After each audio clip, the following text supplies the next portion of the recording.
Hola jóvenes, buenos días. Este video es para la clase de Historia de México 2. En esta sesión vamos a comentar la-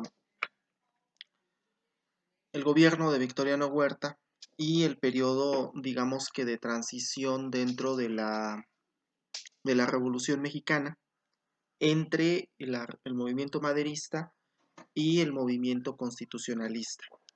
En primer lugar, quiero puntualizarles a todos y cada uno de ustedes que normalmente se habla nada más del proceso revolucionario de Madero, se hace apenas una ligera mención del periodo huertista y se sigue con el movimiento constitucionalista. Sin embargo, aquí vamos a ahondar un poco más en el periodo gubernamental de Victoriano Huerta y en ese proceso de intento de una contrarrevolución en México. Cabe hacer mención para cada uno de ustedes también que este tema de la Revolución Mexicana pues ya es parte de segundo parcial y un poco de lo que vimos en la sesión pasada también será materia de examen de segundo parcial. A la gran mayoría de ustedes ya les habrá llegado el examen correspondiente, la calificación del examen. Les pido que por favor revisen las respuestas. En casi todos los casos hice aclaraciones o comentarios en caso de que alguno de ustedes se haya equivocado en la respuesta. La idea es que ustedes puedan retroalimentar y en caso de que tengan que presentar el examen final, pues no se les complique demasiado. Bueno, pues pasemos al tema. ¿Qué sabemos de Victoriano Huerta? Bueno, sabemos desde la clase pasada que Victoriano Huerta toma el poder en febrero de 1913, después de la Decena Trágica. A estas alturas todos ustedes ya deberían de conocer lo que es la Decena Trágica, pero voy a hacer un pequeño recuento de algunas cosas. Cuando Madero es detenido, encarcelado por sus propias fuerzas, Victoriano Huerta principalmente, y su secretario de Relaciones Exteriores, que era Pedro Lascurain, le pide que firme la renuncia porque así le van a perdonar la vida. Entonces, pues Madero accede, firma su renuncia, igual que José María Pino Suárez, y entonces quien asume la presidencia es el propio Pedro Lascurain. Pero había un pacto que se había hecho días antes en la embajada norteamericana en México. El embajador norteamericano Henry Lane Wilson era, digamos que pues el plenipotenciario de los Estados Unidos en México, como todos los embajadores lo son, pero había hecho un pacto, se había pactado por parte de la embajada norteamericana, que ojo, no del gobierno como tal, del gobierno de los Estados Unidos, pero sí de la embajada, es decir, los diplomáticos norteamericanos residiendo en México, habían pactado con las fuerzas de Victoriano Huerta, quien a su vez había pactado con algunos maderistas inconformes y en general con los que estaban inconformes con el gobierno de, de Madero. Entonces, pues obviamente eso provoca una cierta cohesión, porque además parte de los pactos que se habían hecho en la embajada consistían en que Félix Díaz iba a ser pues, el presidente después de un proceso electoral, es decir, que iba a haber un proceso de transición democrática después del golpe de Estado. Esto se daba por hecho. Aquí es uno de los puntos más importantes que quiero tratar con ustedes, que es por qué finalmente cae el régimen de Victoriano Huerta. Primero que nada, recordar que en cuanto Victoriano Huerta asume el poder, él le manda un telegrama a todos y cada uno de los gobernadores de los estados. Y hay principalmente dos que guardan silencio, un silencio sepulcral en, en frente a ese telegrama del 18 de febrero.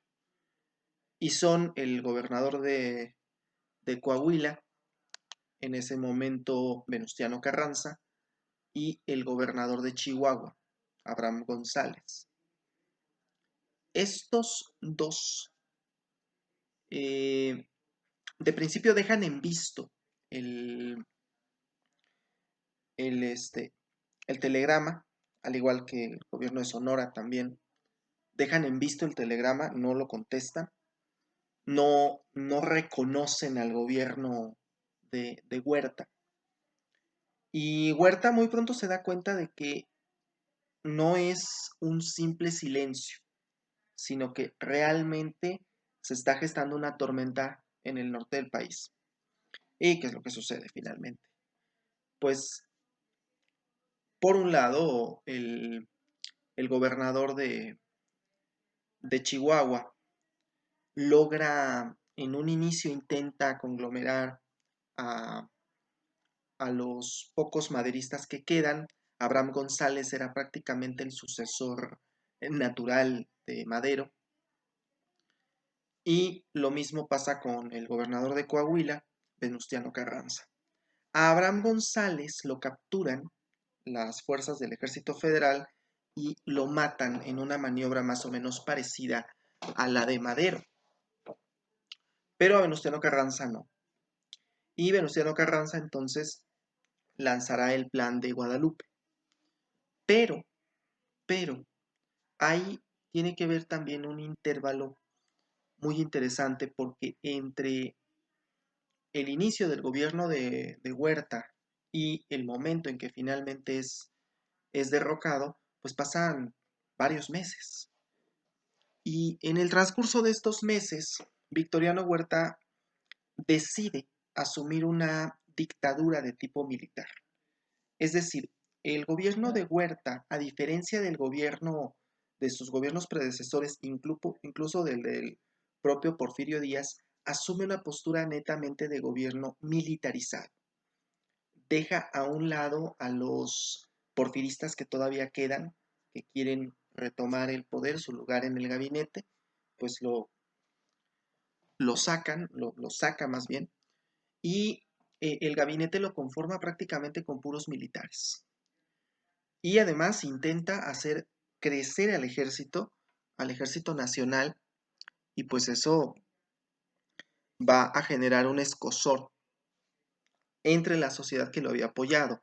¿Quiénes habían apoyado a Huerta? Pues lo habían apoyado los grupos conservadores, sí, lo habían apoyado algunos grupos católicos, también algunos grupos porfiristas que pretendían rehacerse con el poder, y algunos maderistas inconformes. También es de entender eso, que son algunos maderistas inconformes, pero todos ellos se ven traicionados por el propio Victoriano Huerta, porque Victoriano Huerta prefiere la cuestión y la estructura militar. Por supuesto, contó con el apoyo de la Embajada de los Estados Unidos, y también presuntamente había tenido el apoyo del gobierno de los Estados Unidos, del recién electo gobierno de los Estados Unidos, encabezado por Woodrow Wilson. Y sin embargo, pues no logra llegar a buen puerto. ¿Por qué?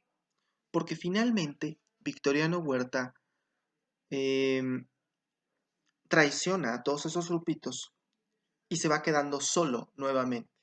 Los Estados Unidos dejan de apoyar a Victoriano Huerta y comienzan a implementar un embargo armamentístico contra el gobierno mexicano. ¿Qué quiere decir esto de embargo armamentístico? Recordarán en las clases de historia universal que hablábamos del embargo petrolero, del embargo económico, bueno, misma situación. Embargo sobre las las armas implica no venderle, la prohibición de vender armas al gobierno mexicano. Y no solo eso, también en el año de 1914, pues el gobierno de los Estados Unidos interviene abiertamente en México. Toman el puerto de Veracruz, de hecho, por una cuestión meramente insignificante. La finalidad de la toma del puerto de Veracruz era más bien ejercer presión contra el gobierno de Victoriano Huerta, al que además eh, Woodrow Wilson no reconoce. Esto es muy importante, no lo reconoce como su gobierno y interviene militarmente en México. Esto, sumado con lo que fue el inicio del movimiento constitucionalista, pues van a provocar que Victoriano Huerta tenga que presentar su renuncia. Pero eh, cabe hacer mención que este momento histórico provoca en realidad el gran desmembramiento de todo el Estado porfirista, porque lo que quedaba, las reminiscencias eh, del Estado porfirista, pues se habían perdido. Finalmente se habían perdido por completo, porque pues Madero había intentado continuar, como ya lo habíamos dicho la clase pasada, había intentado continuar con lo que fue eh, con el régimen porfirista en gran medida, ¿no? Con las instituciones y con todo. Y ahí es donde viene la gran ruptura. Muy importante, movimiento constitucionalista. Cuando yo me refiero a movimiento constitucionalista, todavía no estamos pensando en una nueva constitución. Eh, Carranza no pensaba en ese momento en una nueva constitución. De hecho, Carranza no era precisamente una de las personas más liberales que existían. De hecho, la revolución tenía mentes más liberales, pero lo que logra hacer Venustiano Carranza es nuevamente cohesionar a muchos de los movimientos revolucionarios que están en México. Principalmente, principalmente tenemos que pensar en Villa, Zapata, Obregón, eh, todos estos movimientos, lo que queda del maderismo en Chihuahua, ¿sí? Eh, Bien decía Francisco Urquizo, decía que Madero, mientras estaba vivo, pues tenía una serie de detractores que de una manera, pues lo atacaban, ¿no? Había opositores políticos, por supuesto, y tenía partidarios, pero que una vez muerto, él se convierte en el símbolo de la revolución. Por eso es importante entender este momento, porque yo les comentaba en algún momento que Porfirio Díaz comete el gran error, el gravísimo error de no morirse siendo presidente de la República. Y eso es muy importante porque Porfirio Díaz se muere después de que deja la presidencia y se muere con una revolución andando y entonces por eso no pasa a la historia como un héroe o como un buen gobernante. ¿Cómo pasa a la historia? Pues porque hay una construcción historiográfica de mucho tiempo que dice él era el dictador, él fue el que hizo y el que no hizo. Entonces, pero en el caso de Madero, que bueno, técnicamente y legalmente, pues no muere siendo presidente, pero vamos, el final de su vida lo encuentra siendo presidente de la República y es además asesinado y hay un golpe de Estado muy claro y que además no fue fácil para Victoriano Huerta ocultar ese, esa situación. Se había hecho una pantomima legal para lograr que eh, Victoriano Huerta fuera presidente de la República. Bien decía Francisco Urquizo, decía, vivo, el señor Madero tenía como otros, como los hombres, como todos los hombres, partidarios, simpatizadores y enemigos y detractores. Muerto, Francisco I. Madero ascendió a la categoría de símbolo de una idea y una norma. Fue la bandera de la legalidad y la democracia.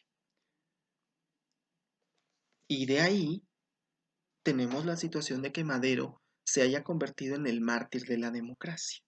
Precisamente es en ese punto en el que podemos concebir la idea de que Madero se haya convertido en un mártir de la democracia.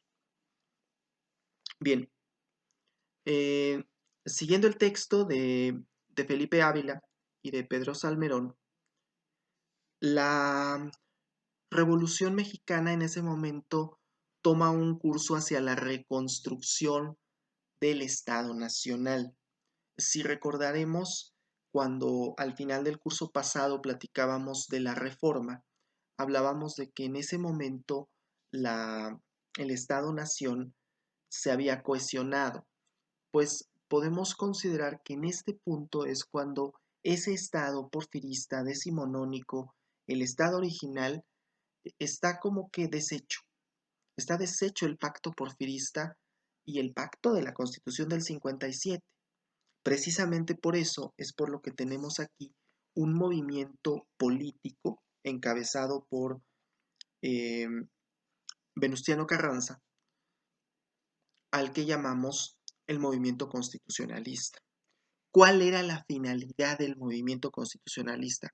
Ya les dije hace un momento que Venustiano Carranza no era precisamente un, eh, un tipo muy liberal, mucho menos una persona demasiado demócrata.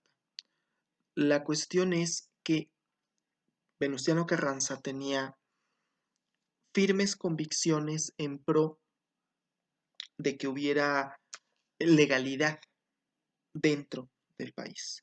Es decir, que se cumpliera la ley y no que el gobierno estuviese impuesto a través de un golpe de Estado. Entonces, por eso cuando él promulga el Plan de Guadalupe y pide a los demás líderes revolucionarios, la gran mayoría de estos eh, finalmente eh, pues lo firmarán y se unirán al pacto.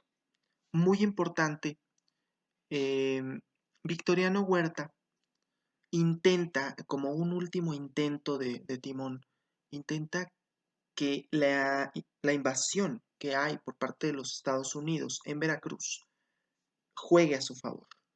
Y obviamente lo considera eso, pues lo que fue, ¿no? Un ataque a la soberanía nacional, pero el tiro le sale, podemos decir aquí que le sale por la culata, porque aunque él intenta a través de propaganda decir, bueno, es que esa revolución, esa invasión, perdón, por parte de los Estados Unidos es un ataque directo a nuestra soberanía, la población, en lugar de ponerse del lado del propio eh, Victoriano Huerta, la gran mayoría dirán, sí, tiene razón, pero se pondrán del lado de Venustiano Carranza, que, ojo, también rechaza la invasión por parte del gobierno de Woodrow Wilson.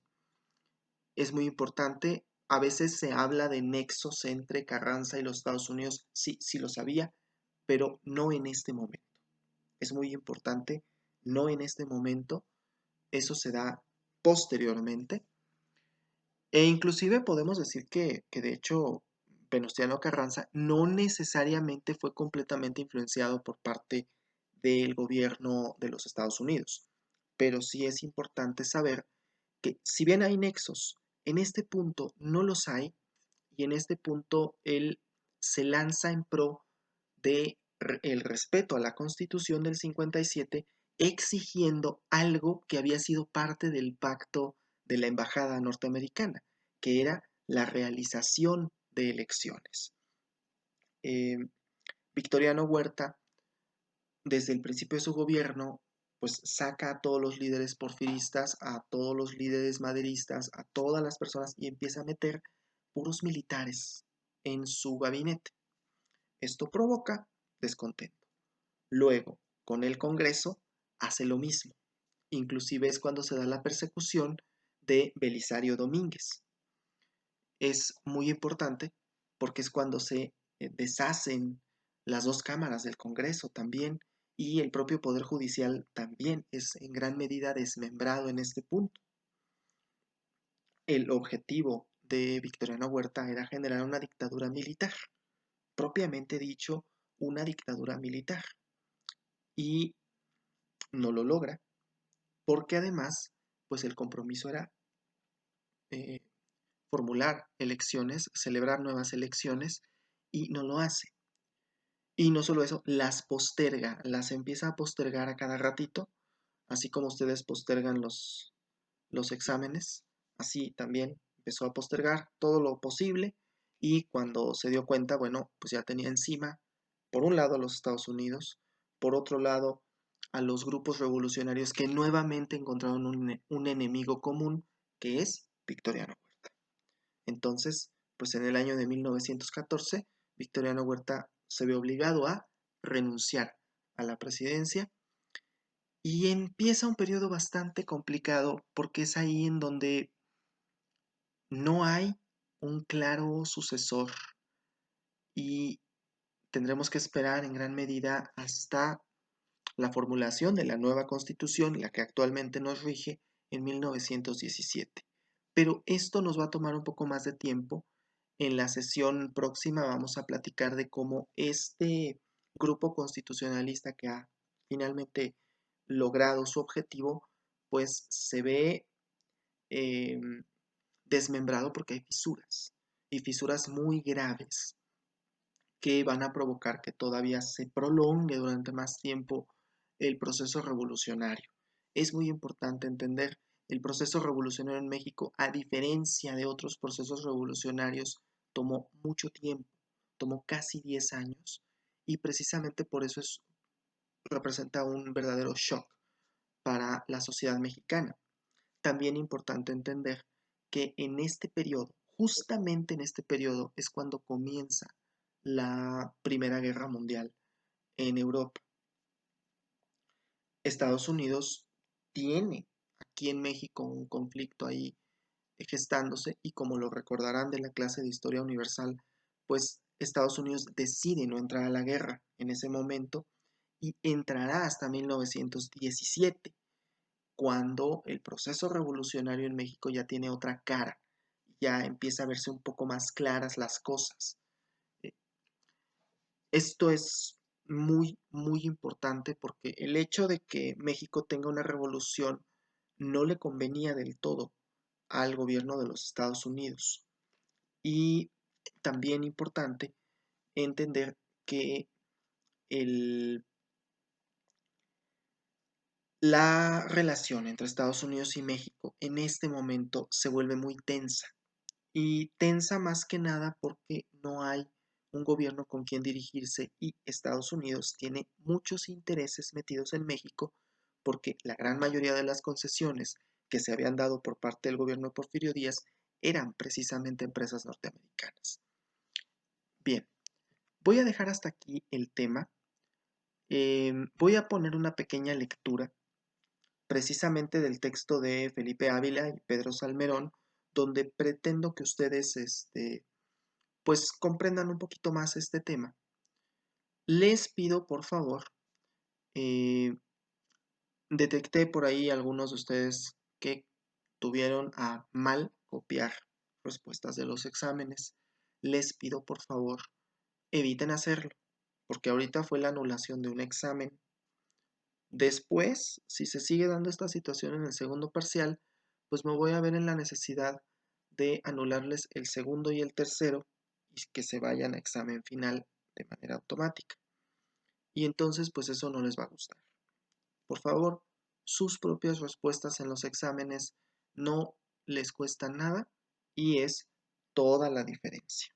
Es absolutamente toda la diferencia. Bien, muchas gracias, que tengan un excelente día.